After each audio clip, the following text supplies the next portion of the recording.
అర్హత లేని వారికి, ఎవరికైతే అర్హత లేదో వాళ్ళని ఉన్నత స్థానంలో, ఉన్నత పదవిలో ఉంచి ఆ పని ద్వారా దేవునికి ఘనత వచ్చే విధంగా చేయుటే దేవుని కృప అంటారు. అంటే ఈ వ్యక్తికి అర్హత లేదు, ఈ వ్యక్తిని ఉంచుకోవడం వల్ల ఏ ఉపయోగం లేదు, తను వల్ల నాకు నష్టమే కానీ లాభం లేదు అని చాలామంది అనుకుంటారు. కానీ అలాంటి పరిస్థితిలో కూడా దేవుని నమ్మి ఒక వ్యక్తి ఇతను చేయగలడు, ఇతను దేవుడు వాడుకుంటాడు, ఇతను దేవుడు దీవిస్తాడు అని నమ్మి ఒక పని బాధ్యతను అప్పగించి తన కొరకు ఒక గొప్ప ప్రణాళిక కలిగి తన్ని ఆ పనిలో నిపుణులుగా చేయటమే దేవుని కృప. హల్లెలూయా. సో ఉదాహరణకి యేసుప్రభు వారు ఈ లోకంలో ఎందుకు వచ్చారు, ఆయన పని ఏంటి అని మనం గమనించి చూసినట్లయితే యోహాను సువార్తలో రాయబడి ఉంది, ఆయన ద్వారా కృప వెంబడి కృప వచ్చిందంట. ధర్మశాస్త్రం మోషే ద్వారా ఇవ్వబడితే యేసు ప్రభు ద్వారా కృపయు సత్యము ఇవ్వబడింది అని రాయబడింది. ఒకసారి చూద్దామా. ఆయన పరిపూర్ణతలో నుండి మనందరమును కృప వెంబడి కృపను పొందితిమి. ధర్మశాస్త్రము మోషే ద్వారా అనుగ్రహింపబడెను, కృపయు సత్యమును యేసుక్రీస్తు ద్వారా కలిగెను. చూడండి, ఇక్కడ రాయబడింది వాక్యంలో, ఆయన పరిపూర్ణతలో నుండి మనం అందరము కృప వెంబడి కృప పొందాము. ధర్మశాస్త్రము మోషే ద్వారా ఇవ్వబడితే కృపా సత్యము యేసుక్రీస్తు ద్వారా కలిగెను. హల్లెలూయా. చాలా మందికి అండి, క్రైస్తవులకి కృప గురించిన సంగతులే తెలియదు. కృప ఎందుకు, కృప వల్ల ఉపయోగం ఏంటి, కృప ఎలా పనిచేస్తుందో చాలామందికి ఈ రోజుల్లో తెలియట్లా. కాబట్టే చాలామంది ఇష్టానుసారంగా జీవిస్తున్నారు. ఏం కాదులే, కృప అంటే ఒక లాభంగా తీసుకుంటున్నారు. పాపం చేసినా ఎలా ఉన్నా ఏం కాదులే, కృప ఉంది కదా, దేవుడు క్షమిస్తాడులే, ఆయన నా కొరకు రక్తం కార్చాడు కదా అని చాలా నిర్లక్ష్యంగా ఉంటారు. కానీ కృప అనేది చాలా విలువైందండి. కృప ఏం చేస్తుందంటే మనకి సత్య మార్గంలో, భక్తి మార్గంలో నడిపిస్తుంది. యేసుప్రభు రానంత వరకు ధర్మశాస్త్రం ఉండేది. మనుషులు పాపం చేస్తూ ఇష్టానుసారంగా ఉంటూ బలులు అర్పించేవారు. పాపం చేయడం బలి అర్పించడం, పాపం చేయడం బలి అర్పించడం, అలా ఇష్టానుసారంగా జీవించారు. కానీ ఎప్పుడైతే యేసు ప్రభు వారు ఈ లోకంలోకి వచ్చారో ఆయన కృప వెంబడి కృప అంటే ఏంటి తెలుసా? ఒకసారి వ్యభిచారంలో పట్టబడి స్త్రీని యేసు ప్రభు పాదాల దగ్గర పెట్టినప్పుడు ఆయన ఏమన్నారు? మీలో ఒక్క పాపం కూడా చేయని వ్యక్తి ఆ సహోదరి మీద రాయేయండి అన్నప్పుడు అందరూ వాళ్ళ చేతుల్లో ఉన్న రాళ్ళని కింద పడేసి వెళ్ళిపోయారంట. వెళ్ళిపోతే ఆయన అంటున్నారు, అమ్మ నిన్ను ఎవరు శిక్షించలేదా, ఎవ్వరు నేను పనిష్ చేయలేదా అంటే ఆమె అంటుంది, లేదయ్యా, ఎవ్వరు చేయలేదయ్యా. అంటే ఆయన అన్నాడు, నేను కూడా నిన్ను శిక్షించను, నేను కనికరాన్ని కోరుచున్నాను కానీ బలిని కోరట్లా. అంటే నిన్ను చంపాలని కోరుకోవట్లా, నీ పాపానికి శిక్షించాలని నేను కోరుకోవట్లా, నీ కనికరించి నూతన జీవితాన్ని, నూతన మార్గాన్ని, నూతన అవకాశాలని ఇవ్వాలని ఆశపడుతున్నాను అని చెప్పి ఆయన ఏమన్నాడంటే, ఇక మీదట పాపం చేయొద్దు, నీ పాపాలు క్షమించబడ్డాయి అని చెప్పినప్పుడు ఆమె దేవుని కృపని పొంది, పాప క్షమాపణ పొంది, ఆ వ్యభిచారాన్ని వృత్తిని విడిచిపెట్టి ప్రభువు కొరకు నీతిగా యథార్థంగా నడుచుకుంది. హల్లెలూయా. ఈ కృప ఎలా పనిచేసింది ఆ స్త్రీలో అని గమనిస్తే తీతుకు రాసిన పత్రికలో 2వ అధ్యాయము 11 నుంచి 14 వచనాల్లో ఈ మాటలు ఆ స్త్రీ జీవితంలో పనిచేశాయంట. ఏంటో ఆ మాటలు చూద్దామా. ఏలయనగా సమస్త మనుష్యులకు రక్షణకరమైన దేవుని కృప ప్రత్యక్షమై మనము భక్తిహీనతను, ఇహలోక సంబంధమైన దురాశలను విసర్జించి శుభప్రదమైన నిరీక్షణ నిమిత్తము, అనగా మహాదేవుడను మన రక్షకుడైన యేసుక్రీస్తు మహిమ యొక్క ప్రత్యక్షత కొరకు ఎదురు చూచుచు ఈ లోకంలో స్వస్థ బుద్ధితోనూ నీతితోనూ భక్తితోనూ బ్రతుకుచుండవలనని మనకు బోధించుచున్నది. ఆయన సమస్తమైన దుర్నీతి నుండి మనలను విమోచించి సత్క్రియల యందు ఆసక్తి గల ప్రజలను తన కోసరము పవిత్రపరుచుకొని తన సొత్తుగా చేసుకొనుటకు తన్ను తానే మన కొరకు అర్పించుకొనెను. హల్లెలూయా. చూడండి, కృప ఎలా ఆ స్త్రీ జీవితంలో పనిచేసిందో ఇక్కడ తీతుకు రాసిన పత్రిక 2వ అధ్యాయంలో ఇక్కడ రాయబడి చూడండి స్క్రీన్ మీద. ఏల అనగా సమస్త మనుషులకు రక్షణ కారణమైన దేవుని కృప ప్రత్యక్షమై, అంటే యేసు ప్రభు ప్రత్యక్షమయ్యి, దేవుని కృప అంటే ఎవరో కాదు, ప్రభువే, యేసు ప్రభువే ప్రత్యక్షమయ్యి మనలను భక్తిహీనత నుంచి ఇహలోక సంబంధమైన దురాశల నుండి విసర్జించుము. అంటే లోక ఆచారాలు, లోక సంబంధమైన మోహం, వ్యభిచారము, జారత్వము, భక్తిహీనత, ఇవన్నిటిని విడిచిపెట్టమని కృప చెప్తుందంట. అలాగే ఇక్కడ ఏం రాస్తుంది, శుభప్రదమైన నిరీక్షణ నిమిత్తము దేవుని రాకడ కొరకు.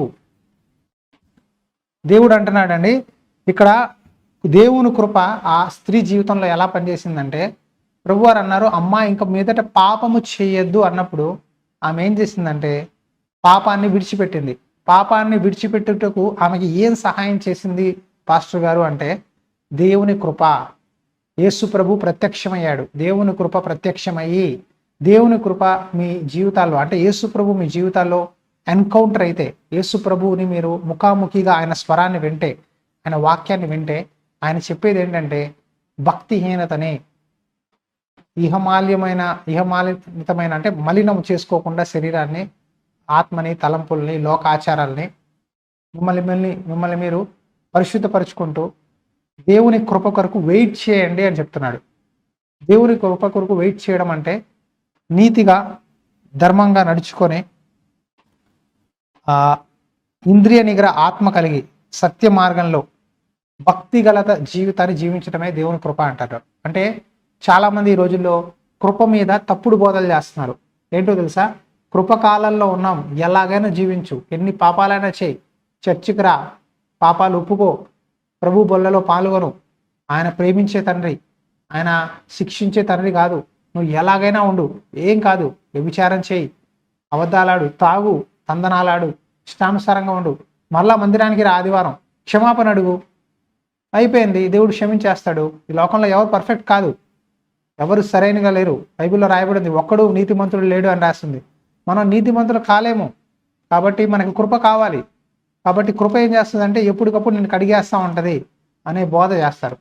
కానీ కృప ఇక్కడ ఏం చేస్తుంది తెలుసా, కృప లోక మాలిన్యం నుంచి వెళ్ళొద్దు, లోక మాలిన్యంలోకి ప్రవేశించద్దు, భక్తిహీనతకి చోటు ఇవ్వద్దు, పాపానికి చోటు ఇవ్వద్దు అని కృప ఆపుతుందంట. హల్లెలూయా. అర్థమవుతుందా? కృప మనల్ని తప్పు చేయకుండా ఆపుతుంది. ఇంకేం చేస్తుంది, భక్తిలో ముందుకెళ్ళు, పరిశుద్ధతలో, నీతిలో, విశ్వాసంలో ముందుకు కొనసాగుటకు కృప సహాయం చేస్తుంది. అంటే తప్పుని ఆపి, పాపాన్ని ఆపి పరిశుద్ధతలోకి మనం నడిపించేది దేవుని కృప. హల్లెలూయా. సో ఎవరైతే దేవుని కృప కోరుకుంటారో వాళ్ళు పాపం చేయరు. ఎవరైతే దేవుని కృపలో ఉంటారో వాళ్ళ అపవిత్రతకి, లోక ఆచారాలకి, లోక సంబంధమైన కార్యాలకి చోటివ్వరు. ఈరోజు చూడండి, చాలామంది సెల్ ఫోన్కి, బంధుమిత్రులకి, స్నేహితులకి ఇచ్చిన సమయాన్ని దేవుడితో సమయం గడపరు. దేవునికి సమయం ఇవ్వమంటే, నాకు టైం లేదండి, నాకు జాబ్ ఉందండి, చర్చికి వెళ్ళండి బ్రదర్, ఉపవాస ప్రార్థన బ్రదర్ అంటే, నాకు టైం లేదండి, పని పాట లేని వాళ్ళు చర్చికి వెళ్ళి కూర్చుంటారండి, మాకు చాలా పనులు ఉన్నాయండి, మేము టైం వేస్ట్ చేయలేమండి, సండే ఒక్కరోజే టైం ఇస్తామండి, అది కూడా 2 గంటలే అని చెప్పే వాళ్ళు కూడా ఉన్నారు. అలాంటి వారు దేవుని కృపకి నుంచి బయటికి వెళ్ళిపోతున్నారు. మనకి డబ్బు అవసరమే, పని అవసరమే, కానీ దేవుని మాటలకు మించి, దేవుని సన్నిధికి మించి మనకి ఏది ఉపయోగం కాదు. మనం ఎంత సంపాదించినా సరే దేవుని కాపుదల్లో, దేవుని కృపలో ఉన్నప్పుడు మనం వర్ధిల్లుదాం. చాలామంది భక్తిహీనతకి చోటిస్తున్నారు. నామకార్థంగా చర్చికి వస్తున్నాను, పాస్టర్ గారి ముందు అటెండెన్స్ చేయించుకుంటున్నాను, కానుక ఇస్తున్నాను, నేనేదో బైబిల్ చదువుతున్నాను అనుకుంటున్నారు. కానీ వాళ్ళ చుట్టూ చాలామంది యవనస్తులు, క్రైస్తవులు అనబడేవారు ఈ ఫిల్మీ షార్ట్స్ అని, లోక సంబంధమైన విషయాలు, యూట్యూబ్, ఫేస్బుక్, ఇన్స్టా, ఈ సోషల్ మీడియా చాలా ప్లాట్ఫామ్స్ ఉన్నాయండి. ఆ అన్నిట్లో దూరి, దాంట్లో లోక మాలిన్యంలోకి దూరి ఆ బురదలో పడిపోయి బయటికి రాలేకపోతున్నారు. మీరు ఎంత ప్రార్థన చేసినా, మీరు చూసే అరగంట యూట్యూబ్ గంట యూట్యూబ్ చూసినప్పుడు, ఫేస్బుక్ చూసినప్పుడు మీ భక్తి అంతా, మీ విశ్వాసం అంతా, మీ పరిశుద్ధత అంతా జారిపోద్ది. కాబట్టి మిమ్మల్ని మీరు ఏది మాన్యమైందో, ఏది విలువైందో, ఏది ఘనమైందో, ఏది మీకు అవసరమో అవే చూడండి. మీ చేయి తిప్పుతా ఉంటే చాలా విషయాల్లో మీరు వెళ్ళిపోతారు బ్రౌజ్ చేసినప్పుడు. దేంట్లో పడితే దాంట్లో వెళ్ళకుండా జాగ్రత్తగా ఉండి, ఇది నేను చూడకూడదు, ఇది నేను వినకూడదు, నేను దీంట్లోకి వెళ్ళకూడదు అనేది కృపది మిమ్మల్ని ఆపుద్ది. హల్లెలూయా. కృప మిమ్మల్ని ఆపుద్ది. కృప ఏం చెప్తుందంటే దేవుడి వాక్యమేను, బైబిల్లో, యూట్యూబ్లో వీలైతే దేవుని మాటలేను, ఈ అంశానికి అర్థమేంటో తెలుసుకో, దైవజనులు ఏం చెప్తున్నారో విను, దేవుడు ఏం మాట్లాడతాడో ఈ సేవకుడి ద్వారా అని వినేలా చేసేది దేవుడి కృప.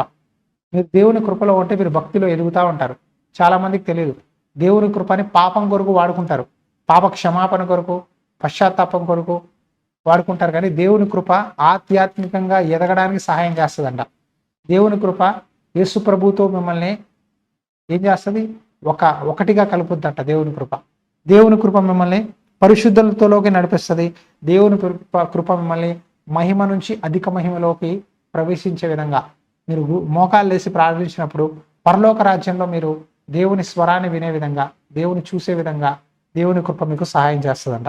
అలాగే ఇక్కడ ఎఫెసీయులకి రాసిన కొరింథీయులకి రాసిన 2వ పత్రిక 12వ అధ్యాయము 9-10 వచనాల్లో అపోస్తులుడైన పౌలు అండి కొన్ని మాటలు చెప్తున్నాడు. చూద్దాము. పౌలుకి దేవుని కృప ఎలా సహాయం చేసిందో మనం చూద్దాం. అందుకు నా కృప నీకు చాలును, బలహీనత యందు నా శక్తి పరిపూర్ణమగుచున్నదని ఆయన నాతో చెప్పెను. కాగా క్రీస్తు శక్తి నా మీద నిలిచియుండు నిమిత్తము విశేషముగా నా బలహీనతల యందే నేను ఎప్పుడు బలహీనుడనో అప్పుడే బలవంతుడను. గనుక క్రీస్తు నిమిత్తము నాకు కలిగిన బలహీనతలలోను, నిందలలోను, ఇబ్బందులలోను, హింసలలోను, ఉపద్రవములలోను నేను సంతోషించుచున్నాను. హల్లెలూయా. చూడండి, దేవుని కృప అండి. పౌలు గురించి చిన్న బ్యాక్గ్రౌండ్ చెప్తానండి. అపోస్తులుడైన పౌలు మీ అందరికీ తెలుసు. తను క్రైస్తవులండి చాలా మందిని హత్య చేశాడు. క్రైస్తవులని, యేసు ప్రభుని నమ్మిన వారిని చాలా మందిని హతమార్చాడు.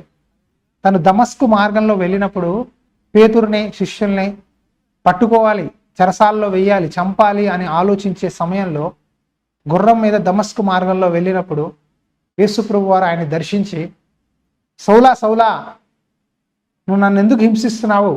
ఆయన కళ్ళు తెరవబడ్డాయి. కళ్ళు తెరవబడ్డం అంటే ఆధ్యాత్మిక కళ్ళు తెరవబడి ఆయన పశ్చాత్తాపడి పాపాలు ఒప్పుకొని బాప్తిజం పొంది తండ్రి కుమార పరిశుద్ధాత్మ, యేసు ప్రభు తండ్రి కుమార పరిశుద్ధాత్మ నామంలో బాప్తిజం పొంది, నేనేం చేయాలి అన్నప్పుడు దేవుడు నువ్వు ఏం చేయాలో నీకు చెప్పబడుతుంది అని చెప్పి అన్యజనులకి వెలుగ్గా వాడుకున్న ప్రభువు 13 పత్రికలు రాసిన అపోస్తులుడైన పౌలు మన బైబిల్లో, ఆ వ్యక్తి అనేక శ్రమలు, అనేక ఇబ్బందులు ఎదుర్కొని దేవుని సువార్త నిమిత్తం అన్యజనుల దగ్గరికి, అధికారుల దగ్గరికి, రాజుల దగ్గరికి వెళ్ళి దేవుని సువార్త ప్రకటించి ఒక సాక్షిగా ఉన్నప్పుడు ఆయన శరీరంలో ఒక ముళ్ళు ఉందంట, అంటే ఒక బాధ ఉందంట, ఒక నొప్పి ఉందంట. అది కొంతమంది పండితులు అంటారు అది పంటి నొప్పి అంటారు, పంటి నొప్పి అంటారు, కొంతమంది కళ్ళ జబ్బు ఉందంటారు.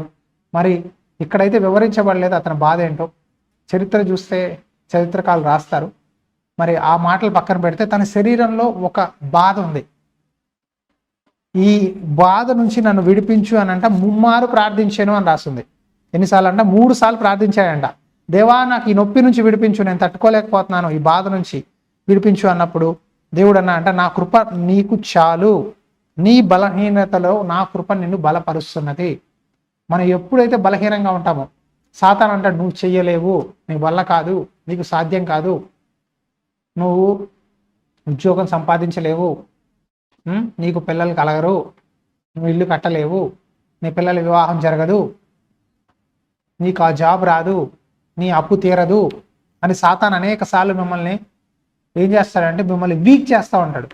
మీరు బలహీనంగా ఉన్నప్పుడు ఇంకా బలహీనపరిచి మిమ్మల్ని పాపంలో పడేసే విధంగా ఏమంటాడంటే, దేవుడు ఎందుకు, ఇంక భక్తి ఎందుకు, నువ్వు ఇంత ప్రార్థించి ఏం లాభం, ఇంత వాక్యం మీద నీకేమొచ్చింది, చర్చి అన్నావు, ప్రభు అన్నావు, దశంభాగాలు వేసావు, కానుకలు వేసావు, దేవుడు మందిరంలో పనులు చేసావు, నీకేమొచ్చింది, నీకేం ఒరిగింది, నీకన్నా నీ ఫ్రెండ్సే బాగున్నారుగా, వాళ్ళు బాగున్నారు కదా అని ఇలాంటి అనవసరమైన మాటలు సాతాను మీ చెవిలో మీ మనుషుల ద్వారా, మీ చుట్టూ ఉన్న మనుషుల ద్వారా, మీ క్లోజ్గా ఉండే వాళ్ళ ద్వారా ఇలాంటి మాటలు చెప్పిస్తాడు. చెప్పించినప్పుడు చాలామంది ఆ మాటలు అవును కదా, అవును కదా, నిజమే కదా అనుకొని ఏం చేస్తారంటే దేవుడికి దూరం అయిపోయి భక్తిహీనతలోకి వెళ్ళిపోతారు. ఈరోజు చాలా మందికి సాతాను వాడే బాణం ఏంటంటే భక్తిహీనత. మనుషుల మాటలు విని భక్తిలోంచి దిగజారే విధంగా చేస్తాడు. భక్తిలోంచి జారిపోవాలి. చర్చికి మంచిగా వచ్చి వాక్యం వింటూ ప్రార్థన చేస్తూ దేవుని మందిరంలో ఏదో ఒక పని చేస్తూ వాలంటీర్గా మంచిగా ఉండే వ్యక్తి అండి ఆల్ ఆఫ్ సడన్ చర్చి మానేస్తారు. ఆల్ ఆఫ్ సడన్ దేవుడి సేవను వదిలేస్తారు. ఆల్ ఆఫ్ సడన్ వాళ్ళకి ఇచ్చిన బాధ్యతని విడిచిపెట్టేస్తారు. ఎందుకు అంటే వాళ్ళు దేవుని కృప నుంచి వెనక్కి వెళ్ళిపోయారు.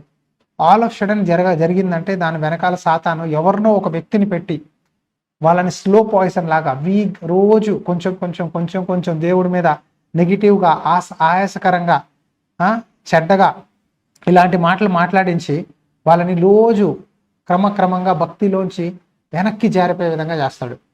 చాలామంది భక్తిలోంచి జారిపోతున్నారు. ఈ యూట్యూబ్లో అనవసరమైన విషయాలు చూసి భక్తిహీనతకి చోటిస్తున్నారు, పాపానికి చోటిస్తున్నారు. సమయాన్ని వేస్ట్ చేసుకుంటూ సమయాన్ని యూటిలైజ్ చేసుకోకుండా సాతానికి చోటిచ్చి బలహీనతలోకి వెళ్ళిపోతున్నారు. కానీ అపోస్తులుడైన పౌలు అంటున్నారు, నేను ఎప్పుడు బలహీనంలో అప్పుడే నేను బలవంతుణ్ణి. అంటే నేను ఎంత వీక్ అయినా, నన్ను ఎంతమంది కొట్టినా, ఎంతమంది అవమానించినా, ఎంతమంది తిట్టినా, ఎంతమంది తృణీకరించినా నేను దేవుని కృపలో ఎదుగుతానే ఉంటాను. నేను ప్రార్థిస్తూనే ఉంటా, సువార్త ప్రకటిస్తూనే ఉంటా. ఎన్ని నొప్పులు వచ్చినా, ఎంత బాధ వచ్చినా, మరణమే వచ్చినా, యెరూషలేములో నన్ను చంపినా సరే నేను యెరూషలేంకి వెళ్ళి సువార్త ప్రకటిస్తా, దేవుడి కొరకు సాక్షిగా నిలబడతాను అని తను గట్టిగా నిలబడ్డాడంటే దేవుని కృప సహాయం చేసింది. అందుకే ప్రభువారు అన్నారు, నా కృప నీకు చాలును, నా కృప నీకు చాలును. నాకండి ఫైనాన్షియల్గా బాధలు వచ్చినప్పుడు, సేవలో ఇబ్బందులు వచ్చినప్పుడు, పోరాటాలు వచ్చినప్పుడు నాకు వెంటనే దేవుడిచ్చిన వాగ్దానం ఇదే, దేవుడు నా కృప నీకు చాలును అంటారు. నేను ఏడుస్తాను, ప్రభు ఏంటయ్యా ఇన్ని కష్టాలు, ఏంటయ్యా ఇన్ని బాధలు అన్నప్పుడు దేవుడు నాకు వెంటనే చెప్పేది ఏం తెలుసా, నా కృప నీకు చాలు. నువ్వు ఎప్పుడైతే బలహీనంగా ఉన్నావో అప్పుడు నా శక్తి నీలో వెలువడుతుంది, బయటకు వస్తుంది. నువ్వు ధైర్యంగా ఉండు, నీ భక్తిని ఇంకా బలంగా చేయి, నీ ప్రార్థన ఇంకా బలంగా చేయి, నీ సేవను ఇంకా ముందుకెళ్ళు. ఎంత సాతానుగాడు లాగుతాడో అంత ముందుకెళ్ళు, ఎంత నిన్ను అవమానిస్తారో అంత నువ్వు ఓర్చుకో అని దేవుడు నాకు ఎప్పుడు చెప్తా ఉంటాడు. సో దేవుని కృప అనేది ఏంటంటే తిడితే తిట్టేయడం, గొడవ పడితే గొడవ పడిపోవడం, అవమానిస్తే అవమానించడం కాదండి. ఓర్చుకోవడం, సెల్ఫ్ కంట్రోల్ అనేది చాలా బలమైన ఆయుధం. అది అందరికీ ఉండదు. సెల్ఫ్ కంట్రోల్, కాచుకొని చూడదాం, వెయిట్ చేద్దాం. ఏమన్నా సరే మనం సమయం వస్తుంది, దేవుడు నిలబెడతాడు, దేవుడు నన్ను దీవిస్తాడు, దేవుడు నన్ను హెచ్చిస్తాడు, దేవుడు గొప్ప కార్యాలు చేస్తాడు అని నిరీక్షణ కలిగి భక్తిలో ముందుకు సాగుతూ నిలబడ్డమే దేవుని కృప. హల్లెలూయా. కొంతమంది విశ్వాసాలు ఎలా ఉంటారంటే ఎన్ని కష్టాలు వచ్చినా, ఎన్ని బాధలు వచ్చినా, ఎన్ని ఇబ్బందులు వచ్చినా మందిరం మాత్రం మానరు, ఉపవాస ప్రార్థన మానరు. ఎలా ఉన్నా సరే దేవుని మందిరానికి వెళ్తారు, నమ్మకంగా వాక్యాన్ని వింటారు, సేవకుని ప్రేమిస్తారు, వాళ్ళు చేయాల్సిన పనులు మందిరంలో నమ్మకంగా చేస్తారు. అలా చేస్తున్నారంటే ఏంటి తెలుసా, దేవుని కృప వాళ్ళ మీద హెచ్చుగా ఉంది, మెండుగా ఉంది అంటారు. మీతో ఎవరైనా మీరు బాగున్నారా అంటే ఏమంటారు, బాగున్నామండి అంటారు. కానీ ఎలా అన్నారు తెలుసా, దేవుని కృప వల్ల బాగున్నానండి అనాలి కదా.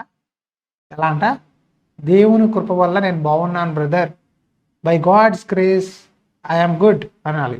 ఎందుకంటే ఆయన కృప బట్టే మనం సమాధానంగా సంతోషంగా ముందుకు సాగుతున్నాం. ఒక వ్యక్తి అండి అనేక కష్టాలు బాధలు ఉన్నా సరే ప్రశాంతంగా నిద్రపోతాడు. మరొక వ్యక్తి ఆ బాధలు ఇబ్బందులకి ఆలోచించి నిద్రపోలేడు, టెన్షన్గా ఉంటాడు. ఎందుకు? నిద్ర పట్టదు, ఆకలేదు, తిన్న తరగదు, గ్యాస్ట్రిక్ ప్రాబ్లం, ఇండైజెషన్ ప్రాబ్లం. చాలామంది చెప్తారు గ్యాస్ట్రిక్ ప్రాబ్లం, ఇండైజెషన్ ప్రాబ్లం, తలనొప్పి. ఎందుకంటే ఇవన్నీ టెన్షన్, స్ట్రెస్ ఒక వ్యక్తి తన మనసులో పెట్టుకొని, హృదయంలో పెట్టుకొని దానివల్ల నానా రకాలైన రోగాలు తెచ్చుకుంటున్నారు. కానీ దేవుడి కృప పొందిన వ్యక్తి అండి అన్ని పోరాటాల్లో కూడా దేవుని స్తుతిస్తాడు. పేతురు, యాకోబు, యోహాన్లు వీరందరినీ జైల్లో పెట్టినప్పుడు, కాళ్ళకి చేతులకి సంఖ్యలు కట్టినప్పుడు వాళ్ళంట దేవుని స్తుతిస్తూ పాటలు పాడారంట. హల్లెలూయా. ఎందుకు? దేవుని కృపతో నింపబడ్డారు. దేవుని కృపతో నింపబడ్డారు. 3 సార్లు అబద్ధం ఆడిన పేతురు 3 సార్లు అబద్ధం ఆడాడు. 3 సార్లు. ఆ పేతురు గుండెలు పగిలేలా అరిచాడు పెంతెకోస్తు దినాన. యేసు ప్రభు సువార్త ప్రకటించాడు. 3 సార్లు అబద్ధం ఆడినందుకు 3,000 మందిని ఒకే రోజు రక్షించబడే విధంగా బాప్తిసం ఇచ్చుటకు దేవుడు కృపనిచ్చాడు. హల్లెలూయా. అర్థమవుతుందా? అంటే నేను చేయలేనయ్యా, నేను పాపినయ్యా, నువ్వు నా దగ్గర నుంచి వెళ్ళిపో అన్న పేతురుని 3,000 మందికి రక్షణ ఇచ్చే విధంగా ఆ సువార్త అంత పవర్ఫుల్గా దేవుడు చెప్పే విధంగా చేశాడు. అంటే దేవుని కృప. ఇప్పుడు మీరు అనుకోవచ్చు, నేను వాక్యం చెప్పలేనండి, నేను ప్రార్థన చేయలేను బ్రదర్, నేను పాటలు పాడలేనండి, నేను దేవుడి కొరకు వాడబడలేనండి అనుకుంటున్నారు. చూసారా? మీతోనే మాట్లాడుతున్నాడు. ఇప్పుడు మీరు అనుకోవచ్చు, కానీ దేవుడి కృప ఏం చేస్తుంది అంటే రాబోయే రోజుల్లో అసాధ్యాన్ని సుసాధ్యంగా చేస్తుంది, ఇంపాసిబుల్ని పాసిబుల్ చేస్తాడు. అది మీ శక్తి వల్ల కాదు, మీ బలం వల్ల కాదు, మీ బుద్ధి బలం బట్టి, మీ వాక్ చాతుర్యం బట్టి కాదు. చాలామంది వాక్ చాతుర్యం అంటారు. వాక్ చాతుర్యం కొద్ది రోజులే అండి. పరిశుద్ధాత్మ శక్తి కావాలి. ఏం కావాలి? పరిశుద్ధాత్మ శక్తి. పరిశుద్ధాత్మ శక్తి వచ్చినప్పుడు, ఆయన మీ నోటిని వాడుకున్నప్పుడు, మీ శరీరాన్ని వాడుకున్నప్పుడు, మీ నోటి వచ్చే సువార్త అనేకులకి రక్షణగా, మారు మనసు ఇచ్చే విధంగా, ప్రభువులో తీసుకొచ్చే విధంగా చేస్తుంది. కాబట్టి దేవా నాకు నీ కృప దయచేయి. పౌలుకి ఇచ్చిన కృప, పేతురుకి ఇచ్చిన కృప, వ్యభిచారంలో పట్టబడిన స్త్రీకి ఇచ్చిన కృప నాకును దయచేయ్యా అని మనం అడగాలి. ఆ తర్వాత కృప ఎలా పొందుకోవాలి అంటే దాని కొరకు ఏం చేయాలండి? ఉపవాసం ఉండాలా? ఎన్ని రోజులు ఉపవాస ప్రార్థన ఉండాలి? నీళ్ళు తాగచ్చా అండి? టీ కాఫీలు తాగచ్చారండి? నన్ను చాలామంది అడుగుతారు, ఉపవాస ప్రార్థన ఎలా చేయాలండి? ఎప్పటి నుంచి ఎప్పుడు వరకు చేయాలండి? ఎందుకండి అంటే ఆత్మలో ఎదగడానికండి, విశ్వాసంలో బలపడడానికండి. ఇంట్లో ఇబ్బందులు ఉన్నాయండి. కొంతమంది అంటారు దేవుని కృప మా పట్ల ఉండాలండి, దేవుని కాపుదల మాకు ఉండాలండి, మేము దీవించబడాలండి అని చాలా రకరకాలుగా సమస్యలతో ప్రార్థన చేస్తారు. మరి దేవుని కృప పొందుకోవాలంటే నియమాలు, నిబంధనలు ఏంటి అంటే చూద్దాం. రాయబడింది దేవుని కృప పొందాలంటే నియమ నిబంధనలు ఏంటి, రూల్స్ ఏంటి అంటే ఎఫెసీయులకు రాసిన పత్రిక 2వ అధ్యాయము 8-9 వచనాలు. ఎఫెసీయులకు రాసిన పత్రిక 2వ అధ్యాయము 8-9 వచనాలు. మీరు విశ్వాసం ద్వారా కృపచేతనే రక్షింపబడి ఉన్నారు. ఇది మీ వలన కలిగినది కాదు, దేవుని వరమే. అది క్రియల వలన కలిగినది కాదు కనుక ఎవడునూ అతిశయపడ వీలు లేదు. మీరు విశ్వాసం ద్వారా కృప చేతనే రక్షించబడ్డారు. ఎలా అంట? విశ్వాసము, కృప చేతనే రక్షించబడ్డారు. విశ్వాసం ఉంటేనే అండి దేవుని కృప పొందుకుంటారు. ఎలా పొందుకోవాలి అని నేను చెప్పాను చూసారా మీతో? ఎలా పొందుకోవాలి అంటే విశ్వాసం ద్వారానే, అంటే నమ్మితేనే వస్తుంది కృప. నమ్మితేనే కృప ఏం చేస్తుంది అంటే రక్షణ ఇస్తుంది. హల్లెలూయా. ఆ రోజు పేతురండి సువార్త ప్రకటించినప్పుడు మేమేం చేయాలి అని అడిచారంట. ఏం చేయమంటావు పేతురు, ఏం చేయమంటావు? ఒకప్పుడు పేతురుని చూసి ఒక ఆయన అన్నాడు, నువ్వు నజరేయుడైన యేసు ప్రభువుతో తిరుగుతున్నావు కదా, నువ్వే కదా ఆయన ప్రధాన శిష్యుడు, నువ్వే కదా అంటే ఆయన ఎవరో నాకు తెలీదు అన్నాడంట. ఇంకో పాప అడిగిందంట, అంకుల్ యేసు ప్రభువుతో తిరిగే శిష్యుడు మీరే కదా అంటే నాకు తెలీదు అన్నాడంట. అలా 3 సార్లు అబద్ధం ఆడి లోపలికి వెళ్ళి పశ్చాత్తాపడి ఏడుస్తున్నాడు, గుండె పగిలిపోయి, అయ్యో పాపం చేశానే, అయ్యో మోసం చేశానే అని ఏడుస్తుంటే, జాగ్రత్తగా వినండి మాట, ఏడుస్తుంటే దేవుని కృప ఎలా పనిచేస్తుంది తెలుసా? అలా 3 సార్లు అబద్ధం ఆడాకంట యేసు ప్రభు వారంట అక్కడ కూర్చున్నారంట. ఆ రాత్రి కూర్చొనంట ఆయన ఒక చూపు చూశారంట పేతుర్ని. చూసినప్పుడు అంట ఆ చూపుకి గుండె పగిలిపోయి వెళ్ళి వెక్కి వేడిచాడంట లోపలికి వెళ్ళి. ఆ తర్వాత యేసుప్రభు అన్నారు, నిజంగా నన్ను ప్రేమిస్తున్నావా పేతురు అని 3 సార్లు అడిగినప్పుడు ఏమన్నాడు? నీకు తెలుసు కదయ్యా నీకు అంతా తెలుసు కదయ్యా అన్నాడా? అది దేవుడి కృప. నువ్వు ఎక్కడ పాపం విస్తరించునో అక్కడ దేవుని కృప విస్తరించును. ఏ నోటితో అయితే నేను తెలియదన్నావో అదే నోటితో నీతో సువార్త ప్రకటింప చేస్తాను. అది ఎలా జరుగుద్ది అంటే మీ విశ్వాసం ద్వారా కృప పనిచేస్తుంది. హల్లెలూయా. విశ్వాసం ద్వారా. కొంతమంది ఈరోజు వాక్యం పెట్టిన వారిలో సీక్రెట్ బిలీవర్స్ అండి. ఎవరు? Secret believers. ఇంట్లో మీరు ఒక్కరే రక్షించబడ్డారు. మీ భర్తకి మీ గురించి తెలిసిన ఆయన మిమ్మల్ని ఇష్టపడట్లా. మీ భార్య మీ విశ్వాసాన్ని నమ్మట్లా. మీరు యేసుప్రభు నమ్ముతున్నారు కానీ మీ భార్య నమ్మట్లా. సగం సగం, ఇద్దరు ఇంట్లో ఒకరే నమ్మరు. ఒకవేళ మీరు యవనస్తులైతే మీరు నమ్మారు, మీ తల్లిదండ్రులు ప్రభువు నమ్మట్లా. అలాంటి పరిస్థితిలో ఉన్నట్లయితే దేవుడు అంటున్నాడు, నా కృప నీ ద్వారా వెల్లడవుతుంది. నా కృప నీ ద్వారా అందరికీ తెలిసే విధంగా రక్షణ సువార్త నేను చేస్తాను. నేను ఎవరైతే తృణీకరిస్తున్నారో, నువ్వు పనికి రావు, నువ్వు ప్రభు అంటే నీకేం వస్తుంది, యేసు ప్రభు అంటావు, మందిరం అంటావు, విశ్వాసం అంటావు, పాపాలు అంటావు, ఇవన్నీ ఎలా జరుగుతాయి, నువ్వేం బాగుపడతావు అనుకుంటున్నారు చూసారా? వాళ్ళకి దేవుడు రాబోయే రోజుల్లో మీ ద్వారా గొప్ప కార్యాలు చేసి మిమ్మల్ని హెచ్చించి వాళ్ళని తల దించుకునే విధంగా వాళ్ళకి మీలో ఉన్న సామర్థ్యత అంటే దేవుని కృప ద్వారా మిమ్మల్ని ఉన్నత స్థానంలో తీసుకెళ్లే విధంగా దేవుడు చేయబోతున్నాడు. హల్లెలూయా. సో ఇక్కడ నేను మీకు ఏం చెప్పదలుచుకుంటానంటే, కృప ఎలా వచ్చిందంట? విశ్వాసం ద్వారా వచ్చిందంట, క్రియల బట్టి కాదు. చాలామంది అతిశయిస్తారు, నా బలంతో నేను చేస్తాను, నా శక్తితో చేశాను, నేను ఎంత వాక్యం బాగా చెప్తానో తెలుసా, ఎంత బాగా బైబిల్ చదువుతానో తెలుసా, నాకు ఎంత ఎక్స్పీరియన్స్ ఉందో తెలుసా, చర్చిలో గత 30, 20, 25, 10, 15, 3, 4, 5 సంవత్సరాల నుంచి నేను పెద్ద పాస్టర్ దగ్గర ఒక మంచి శిష్యరికత్వంలో ఉన్నాను, నాకు అన్నీ తెలుసు అని చాలామంది హెచ్చించుకుంటారు. ఎంత పెద్ద సేవ అయినా, ఎంత పెద్ద మినిస్ట్రీ అయినా ఇంకా నేర్చుకోవడానికి చాలా ఉన్నాయండి, చాలా ఉన్నాయి. దేవుడు అనేక పాఠాలు నేర్పిస్తాడు తెలుసా. ఒక్కొక్కరి దగ్గర దేవుడు ఒక్కొక్క పాఠం, ఒక్కొక్క అనుభవాన్ని, ఒక్కొక్క విశ్వాసాన్ని దేవుడు నేర్పిస్తాడు ప్రభు మందిరాల్లో. సో మనం అన్నిటినీ వినాలి, నేర్చుకోవాలి, ఉన్నతమైన స్థానంలోకి మన విశ్వాసాన్ని, మన భక్తిని కట్టుకుంటూ ఉండాలి.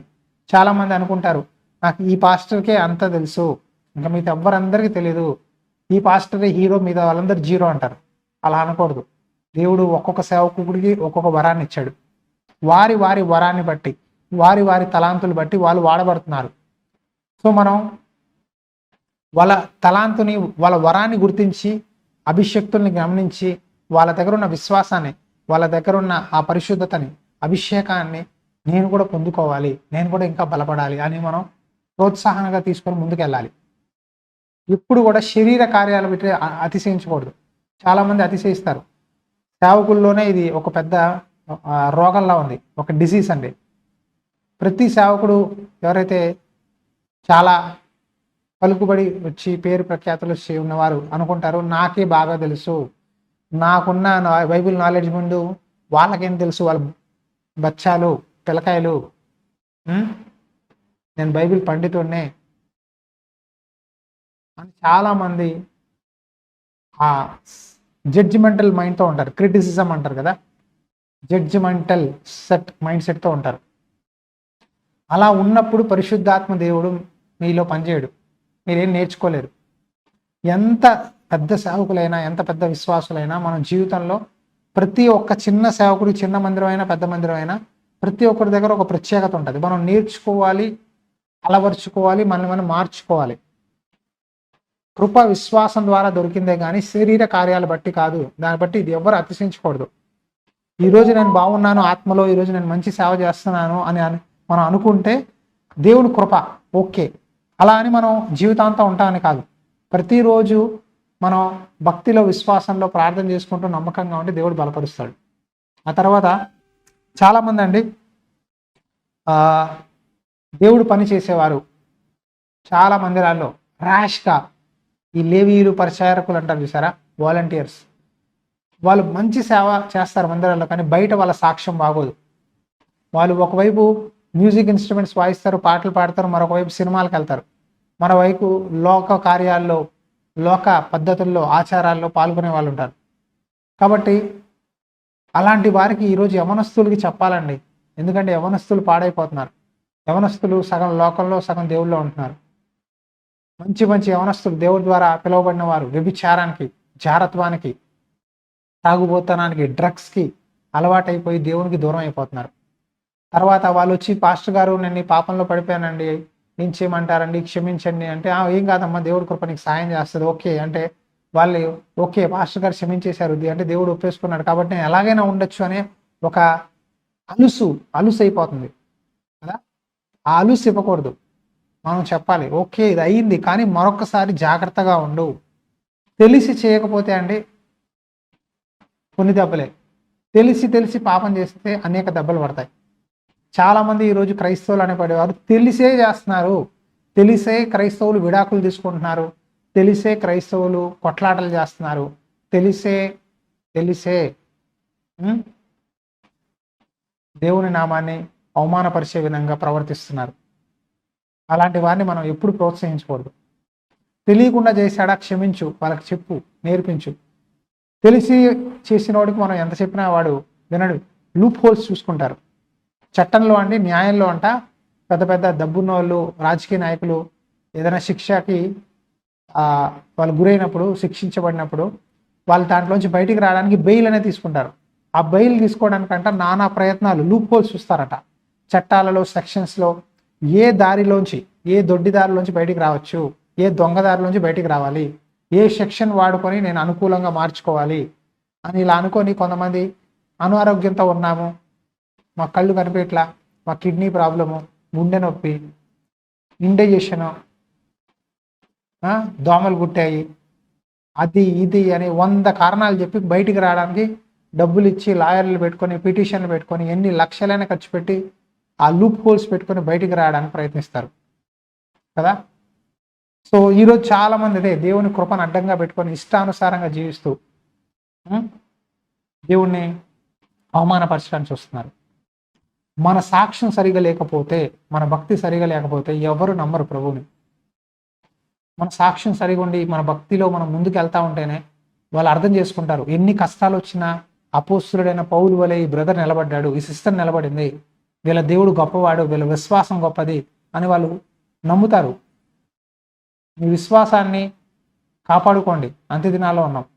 కష్టం వచ్చింది అనుకోండి, కొన్నిసార్లు తెలిసి తప్పులు చేస్తే కొన్నిసార్లు తప్పు అయిపోద్ది బ్రదర్, ఏం చేయమంటారు అనే వాళ్ళు కూడా ఉన్నారు. అలాంటి వాళ్ళకి ఏం చేయాలంటే దేవుని కృపా సింహాసనం దగ్గరికి వెళ్ళి, అయ్యా తప్పు అయిపోయిందయ్యా, క్షమించయ్యా, ఇంకోసారి చేయనయ్యా, నన్ను క్షమించి ప్రభువా, నాకు ఒక్క అవకాశం ఇవ్వు, నేను జాగ్రత్త పడతాను, నేను మార్చుకుంటాను అనే వారికి దేవుడు ఖచ్చితంగా సాయం చేస్తాడు. ఆయన కృపా సింహాసనం అంట మనకు సాయం చేస్తుందంట. ఆయన కృపా సింహాసనం నుంచి అంట మనకు కనికరము, కృప ఇస్తాయంట, కనికరిస్తాయంట, క్షమిస్తాయంట. అన్నాను కదా, దేవుడు చెప్పాడు కనికరమే కోరుతున్నాను, బలిని కాదు. మీకు గుర్తుంటే జక్కయ్య పొట్టిగా ఉన్నాడు, మేడు చెట్టు ఎక్కి కూర్చున్నాడు. అందరూ అతన్ని చాలా చీప్గా చూస్తున్నారు. అందరూ తన్ని ఒక లంచగొండి వలె, ఒక ధన పిశాచి వలె, జలగ వలె చూస్తున్నారు. జలగ రక్తం పీకినట్టు ఈ వ్యక్తి మన దగ్గర పన్నులు వసూలు చేస్తాడని చూస్తున్నారు. ఆ జక్కయ్య ఇంట్లో ప్రభు అన్నారు జక్కయ్య నేను ఇంట్లోకి వచ్చి ఉండాలి ఈరోజు అంటే, జక్కయ్య ఆనందంగా ప్రభువుని ఇంటికి తీసుకెళ్ళాడంట. తీసుకెళ్ళి వెంటనే తనకు అర్థమైపోయిందంట, అమ్మో ప్రభు నా ఇంట్లోకి వచ్చారు, అయితే నేను నా ఇంట్లో ఇంకా అపవిత్రమైనది ఏది పెట్టుకోకూడదు. అది ప్రభు చెప్పారా ఆయనకి? ఏమండి చెప్పారా? జక్కయ్య నీ ఇంట్లో అపవిత్రమైన ధనం ఉంది, అన్యాయంగా మోసం చేసేవారు ఏం చెప్పలా. ఆయన వచ్చి ఆయన సన్నిధి, ఆయన మాటలు విన్నప్పుడు వెంటనే పశ్చాత్తాపడి అతనికి అర్థమైపోయింది, నేను అపవిత్రమైన ధనాన్ని ప్రేమిస్తున్నాను, నేను మోసకరమైన మనసు కలిగి ఉన్నాను అని అర్థం చేసుకొని వెంటనే తను చేయాల్సిన పని చేశాడు. అపవిత్రతకి, భక్తిహీనతకి, పాపానికి దూరంగా వెళ్ళిపోవాలి కాబట్టి నా ఇంట్లో ఉన్న ఆ మోసకరమైన ధనాన్ని నేను తిరిగి ఇచ్చేయాలని చెప్పి ఒక్కొక్కరికి 4 రెట్లు ఇచ్చేసాయంట. అందుకే ప్రభు అన్నారు, ఈరోజు జక్కయ్యకి తన ఇంటికి రక్షణ వచ్చింది. ఎలా వచ్చింది? ఎలా వచ్చింది? తను పశ్చాత్తాపడి తను ఏం చేశాడు? తప్పుని సరిదిద్దుకున్నాడు. 100 తీసుకుంటే 400 వాపస్ ఇచ్చాయంట. 1000 తీసుకుంటే 4000 ఇచ్చాయంట. తిరిగి ఇచ్చేశాడు ఎవరిది వాళ్ళకి. అందుకే దేవుడు అన్నాడు, నీ ఇంటికి ఈరోజు జక్కయ్యకి తన ఇంటికి రక్షణ వచ్చింది. ఒక వ్యక్తి, రక్షించబడిన వ్యక్తి తన పరిసరాలు, తన ఇంటికి, తన ఆత్మకి, తన చేసే పనులకి అన్నిటికీ రక్షణ వచ్చి ఉండాలి. ఇదే నోటితో ప్రభువా ప్రభువా అని స్తుతిస్తారు, ఇదే నోటితో దూషిస్తారు. రెండు ఒకే నోట్లోంచి ఎలా వస్తాయి? రాలేవుగా. కాబట్టి ఈరోజు ప్రియమైన సహోదరి సోదరులారా, తప్పు చేస్తే ఆయన కృపా సింహాసనం దగ్గరికి వెళ్ళండి. ఆయన పాపాలు కొరకు పశ్చాత్తాపడండి. ఇక్కడ వాక్యంలో చూస్తే హెబ్రీయులకు రాసిన పత్రిక 4వ అధ్యాయంలో 16వ వచనంలో ఈ మాట రాసింది, కృపా సింహాసనం అని. చూద్దాం. హెబ్రీయులకు రాసిన పత్రిక 4వ అధ్యాయము 16వ వచనం. మన ప్రధాన యాజకుడు మన బలహీనతల యందు మనతో సహానుభవం లేనివాడు కాడు గాని సమస్త విషయములలోనూ మన వలనే శోధింపబడినను ఆయన పాపము లేనివాడిగా ఉండెను కనుక మనము కనికరింపబడి సమయోచితమైన సహాయం కొరకు కృప పొందినట్లు ధైర్యముతో కృపాసనం నొద్దకు చేరదము. కనికరం పొందే విధంగా కృపా సింహాసనం దగ్గరికి వెళ్దాము. ఎక్కడికి వెళ్ళాలండి? కృపా సింహాసనము. సహాయం కోరుటకు, కృప పొందుటకు ధైర్యముగా కృపా సింహాసనం వద్దకు చేరుదాము. రాసుకోండి, అండర్లైన్ చేసుకోండి. కృపా సింహాసనము. హల్లెలూయా. కృపా సింహాసనం అంటే ఏంటంటే, తప్పు చేసినప్పుడు, పాపాలు ఒప్పుకున్నప్పుడు మనం దేవుడి దగ్గర యథార్థంగా మోకాలేసి పాప క్షమాపణ కోరినప్పుడు దేవుడు అంట కనికరాన్ని మనకి, ఆయన కృపాని మనం మీద ఆ సమయంలో కావాల్సిన సమయోచితమైన సహాయము, అంటే in the time of need అని అంటారు ఇంగ్లీష్లో. We receive mercy and grace in the time of need. అంటే ఆ సమయంలో మీకు కావాల్సిన ఆ కృప, ఆ కనికరాన్ని ఆ సమయంలో దేవుడు మీకు ఇచ్చే విధంగా చేయడానికి ఆయన సిద్ధంగా ఉన్నాడు. హల్లెలూయా. చాలామంది ఆ సమయాన్ని, ఆ కృపని పోగొట్టుకొని ఇష్టానుసారంగా జీవించి చివరికి దేవుడు లేడు, దెయ్యము లేడు అని నాస్తికులుగా మారిపోతున్నారు. కష్టం వచ్చింది అనుకోండి, తప్పు చేశారనుకోండి, ఏం పర్లేదు, దేవుడు క్షమిస్తాడు. ఆయన దగ్గరికి వెళ్ళి సరి చేసుకొని మరలా పరిశుద్ధంగా జీవించడానికి ప్రయత్నించాలి. అలవాటు భక్తి, అలవాటు పాపము, ఆచార భక్తి, ఈ 3 చాలా ప్రమాదకరమైనది క్రైస్తవులకి. ఏంటండి? అలవాటు భక్తి, అలవాటు ఆచారాలు, అలవాటుగా పాపాలు ఒప్పుకోవడం, ఈ 3 చాలా డేంజర్. ఏంటి? డేంజర్. అలవాటుగా చేయొద్దు. ప్రార్థన చేస్తే నిజంగా చేయండి, సత్యంతో చేయండి, ఆత్మతో సత్యముతో ఆరాధించమన్నాడు. పాపాలు ఒప్పుకుంటే నిజంగా ఒప్పుకోండి, ఇంకోసారి దాని జోలికి వెళ్ళనయ్యా అని చెప్పి దృఢంగా విశ్వాసంతో ఒప్పుకొని నిలబడండి.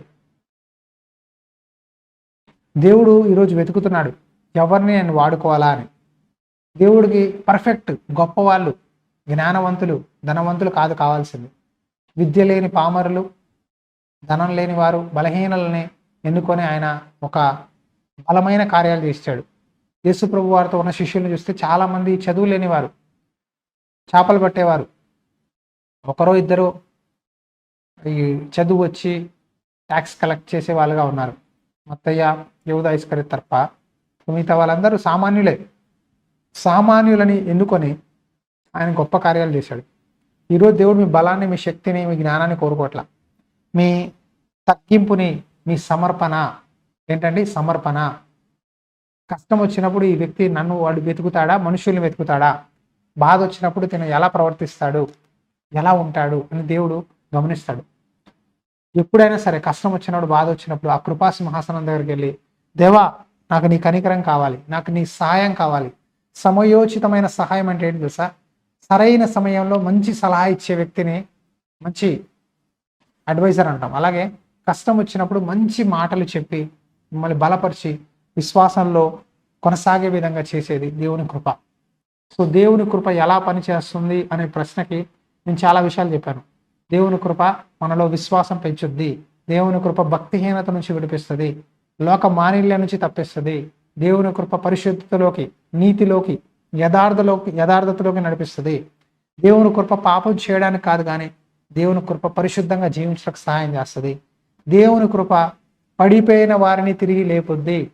దేవుని కృప మిమ్మల్ని పనికిరాను, నేను అర్హుణ్ణి కాదు అనుకునే వారిని పనికొచ్చే పాత్రలుగా మార్చి ఆయన సేవ కొరకు, ఆయన రాజ్య సువార్త కొరకు మిమ్మల్ని వాడబడే గొప్ప పనివారిగా దేవుని కృప చేస్తుంది. ఇవన్నీ దేవుని కృప చేస్తుంది. చాలామంది దేవుని కృప కేవలం పాప క్షమాపణ కొరకే అనుకుంటారు. కాదు, భక్తిహీనతకి వద్దు. పరిశుద్ధాత్ముడు చెప్తాడు, వద్దు ఈ అమ్మాయి చేయొద్దు, ఇక్కడికి వెళ్ళొద్దు, నీ స్నేహితులతో కలవద్దు, వీళ్ళతో మాట్లాడద్దు, ఈ ప్రాంతానికి వెళ్ళొద్దు అని పరిశుద్ధాత్మ దేవుడు లోపల చెప్తున్నాడంటే మీ మీద దేవుని కృప ఉంటేనే చెప్తాడు. కృప లేకపోతే దేవుడు మాట్లాడు. తెలుసా మీకు? చాలామంది అంటారు, దేవుడు మాట్లాడట్లేదు బ్రదర్, రోజు బైబిల్ చదువుతున్నాను, ప్రార్థన చేస్తున్నాను, కానీ దేవుడు మాట్లాడట్లేదు అంటే ఎక్కడో జారారు, ఎక్కడో పడ్డారు గుంతలో. బయటికి రావాలి, పాపాలు ఒప్పుకోవాలి, సరి చేసుకోవాలి. సరి చేసుకున్నప్పుడు దేవుడు వాడుకుంటాడు. తెలుసా మీకు? పెంతెకోస్తు దినాన వచ్చే ముందు వాళ్ళు ఆ సమయంలో వాళ్ళు ఆ 10 రోజులు ప్రార్థన చేశారు, మేడగదిలో గట్టిగా చేశారు ప్రేయర్. అందుకే వాళ్ళ మీద పరిశుద్ధాత్మ అభిషేకంతో అగ్ని వంటి నాలుకలు విభాజించబడి ఆత్మలో అందరూ అన్య భాషలతో దేవుని స్తుతించారు. వాళ్ళు మాట్లాడుతుంటే దేవునికి మహిమ, దేవుని గొప్ప కార్యాలు, సువార్త ఆ సమయంలో ప్రకటించబడినప్పుడు ఆయా భాషలు వాళ్ళందరంట దేవుని వాక్యాన్ని విని రక్షించబడి వాళ్ళు ఏడ్చారంట. ఏం చేయమంటారా అయ్యలారా అంటే, యేసు ప్రభువుని మీరు సిలువేశారు, ఆయన చంపేశారు, కానీ తండ్రి ఆయన 3వ దినాన్ని లేపాడు, దానికి సాక్షులం మేమే చూసాం ఆయన్ని. కాబట్టి యేసు నామంలో బాప్తిసం పొందండి, మీ పాపాలు ఒప్పుకొని పరిశుద్ధంగా జీవించండి అని ఆ మాట్లాడిన ప్రసంగం అది దేవుని కృపతో నిండింది. ఈరోజు ఒక వ్యక్తి రక్షించబడాలన్నా, ఒక వ్యక్తి ఆశీర్వించబడాలన్నా, ఒక వ్యక్తి సేవ చేయాలన్నా, ఒక వ్యక్తి పరిశుద్ధంగా తను దేవునిలో ఎదగాలన్నా దేవుని కృప చాలా ఉపయోగమైంది. ఇది మన క్రియల వల్ల కాదు, మన బలం బట్టి కాదు, అది దేవుడు సహాయం చేస్తేనే మనకు వస్తుంది.